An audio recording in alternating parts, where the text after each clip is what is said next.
La liturgia nos invitaba a una realidad humana como era el descanso,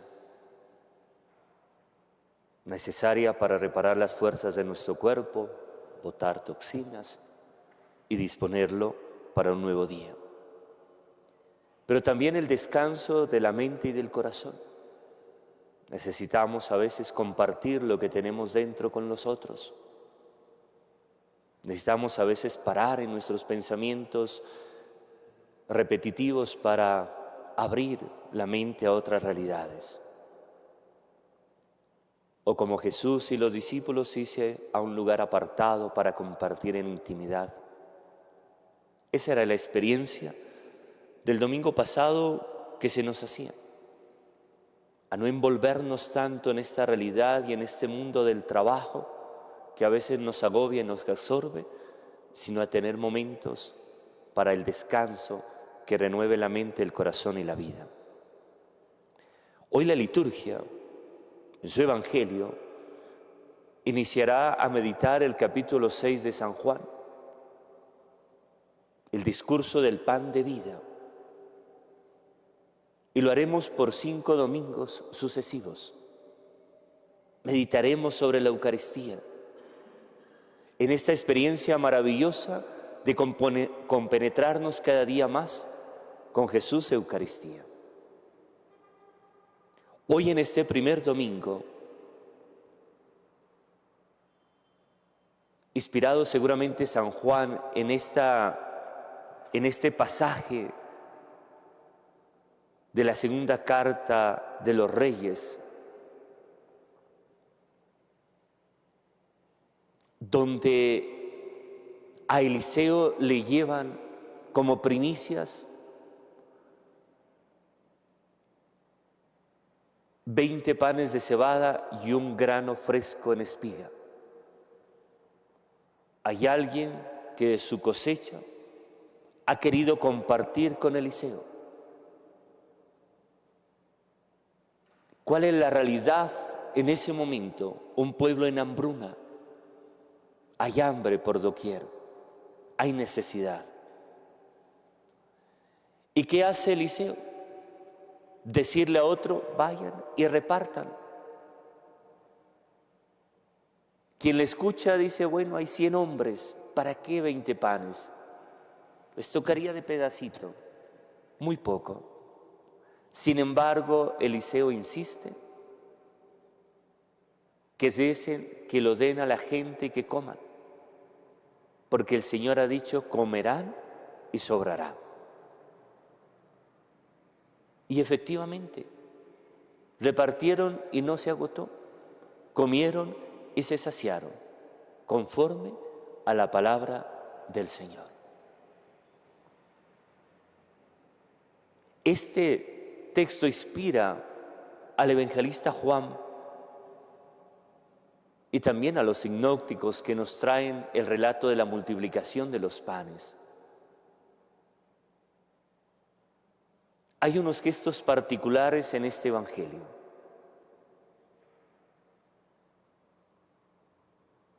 Al Señor le seguía mucha gente,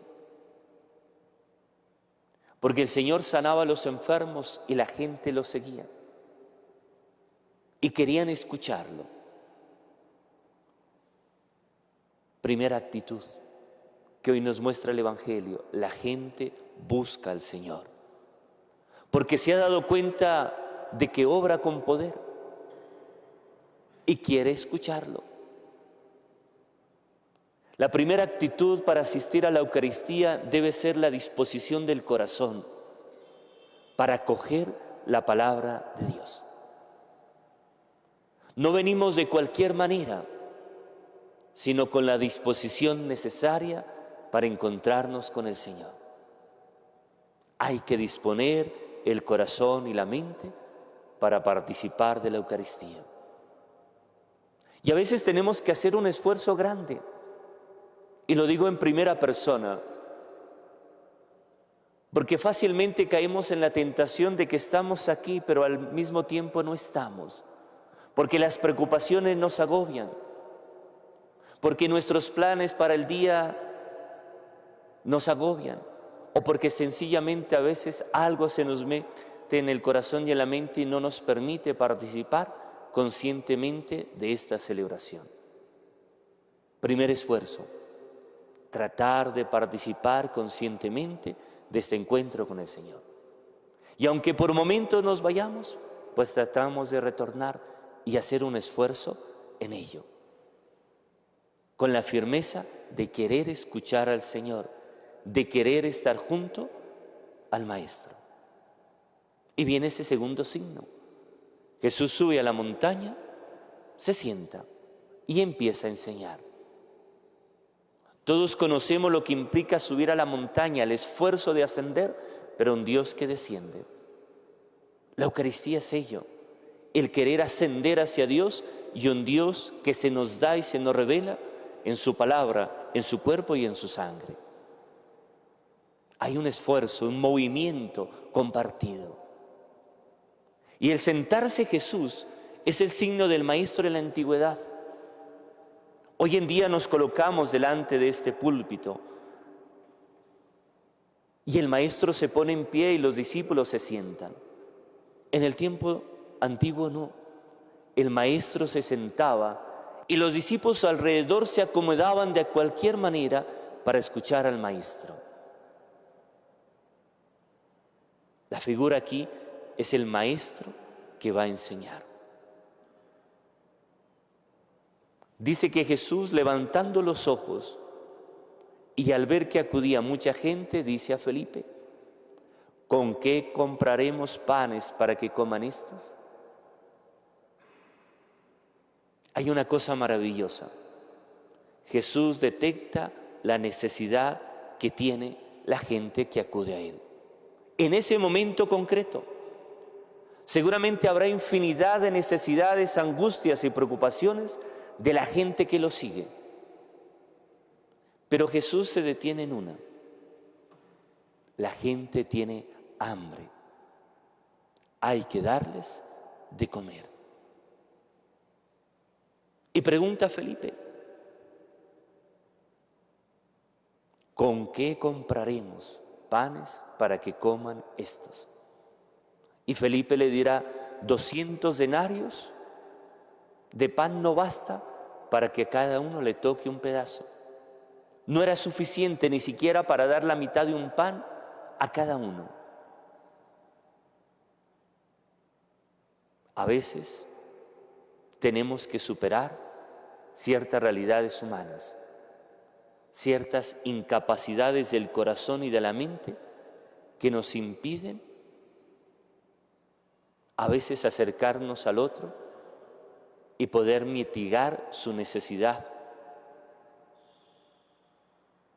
Cada vez que colocamos las necesidades al nivel del dinero, fácilmente vemos que es imposible.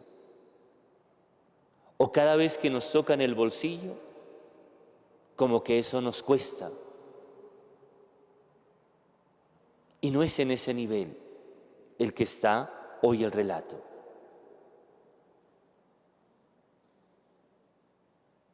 Aparece Andrés, el hermano de Simón Pedro, en escena. Él dirá: Señor, aquí hay un muchacho que tiene 5 panes de cebada y 2 peces. ¿Pero qué es esto para tantos?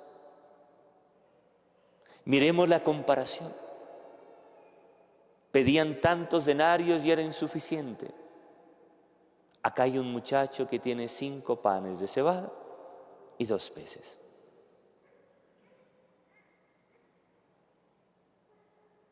Interesante, quien comparte sus panes y sus peces sea un muchacho.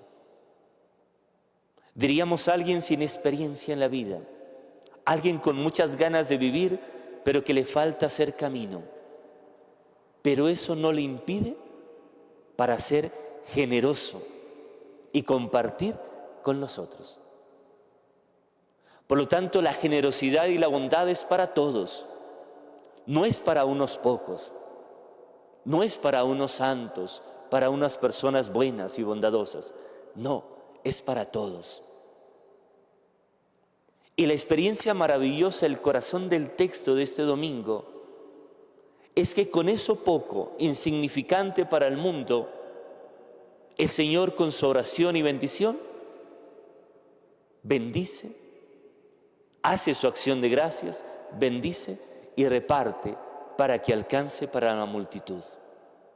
Estos gestos de generosidad, lo escuchábamos en la primera lectura de aquel hombre que da de sus primicias 20 panes y un poco de cebada, y acá un muchacho 5 panes y 2 peces, lo que genera en las manos de Dios una bendición para toda la comunidad, de tal manera que todos quedan saciados, de que todos quedan llenos, de que a todos les alcance un pedazo. No hay un pan entero para todos, pero por lo menos a cada uno le corresponde un pedazo para saciar su hambre. Por lo tanto, también nos está diciendo no es el acaparar. Y en nuestra ciudad lo entendemos a veces con los bloqueos, todo el mundo empieza a aprovisionarse y acaparar para sí, para sus necesidades. Aquí dice no, a cada uno le corresponde un pedacito, queda saciado y todo mundo queda tranquilo. Cuando empezamos a acaparar para sí mismo, lo que a mí me sobra, a otro le falta. Y lo que hay más en mi mesa, a otro le falta. Es la experiencia maravillosa de que cuando se comparte con el corazón, con la bendición de Dios, alcanza para todos y sobra. Es interesante porque sobran unos canastos llenos de pan. Primera actitud, no se pierden. No se dejan tirados y botados, por el contrario, se recogen. Porque seguramente algunos no llegaron hasta la cima de la montaña. Y a ellos también hay que compartirles. Así como en la Eucaristía se reserva en el sagrario para llevar a Jesús Eucaristía a los enfermos, moribundos y aquellos imposibilitados a ir a un templo. Es la experiencia también de salir en busca de otros para calmar su hambre. Esa experiencia maravillosa es la que hoy nos muestra este texto. San Juan dice que están en el campo, en la hierba, se recuestan. Y quisiera insistir en ese signo porque en la antigüedad los hombres libres se recostaban para comer. Es la experiencia de este pan que nos hace libres. No damos cositas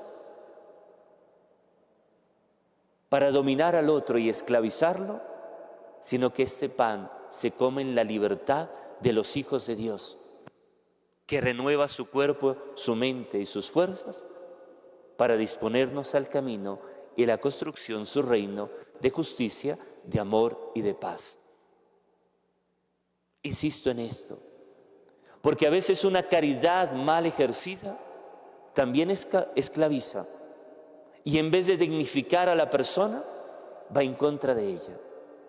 La experiencia de la Eucaristía es la experiencia de aquel que se da y se da completamente en la Eucaristía, que es el sacrificio del Señor, que da su vida para la salvación del mundo y que se entrega como alimento espiritual para todos los creyentes. Eso que vivimos aquí es lo que estamos invitados a reproducir en la vida cotidiana. Esos gestos de amor y de fraternidad que generan vida, que generan esperanza, que construyen comunidad y que fortalecen el seno de las familias.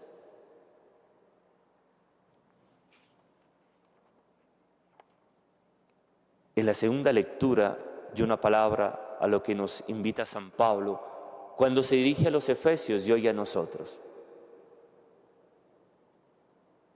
Un poco en la relación con los demás, ¿no? Sean siempre humildes y amables, sean comprensibles, sobrellévense mutuamente como en amor, esfuércense en mantener la unidad del Espíritu con el vínculo de la paz. Necesitamos a veces desarmar un poco el corazón y la mente. Vivimos tan tensionados, angustiados y preocupados que a veces por cualquier cosa explotamos y nos enojamos. Hoy San Pablo dice un poco de humildad, un poco de amabilidad, un poco de comprensión. Sobrellevémonos mutuamente en el amor. Esforcémonos por mantener la unidad en el espíritu con el vínculo de la paz. Construyamos comunidad. Seamos más empáticos unos con otros. Aprendamos a escucharnos para que podamos vivir lo del Evangelio, de compartir desde nuestra necesidad para calmar el hambre que todos tenemos, indudablemente.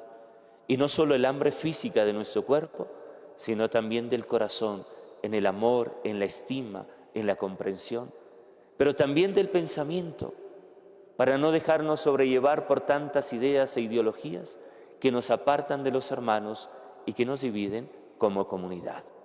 Que María Santísima, nuestra Madre, nos bendiga con su amor maternal e interceda por todos. Gloria al Padre, al Hijo y al Espíritu Santo.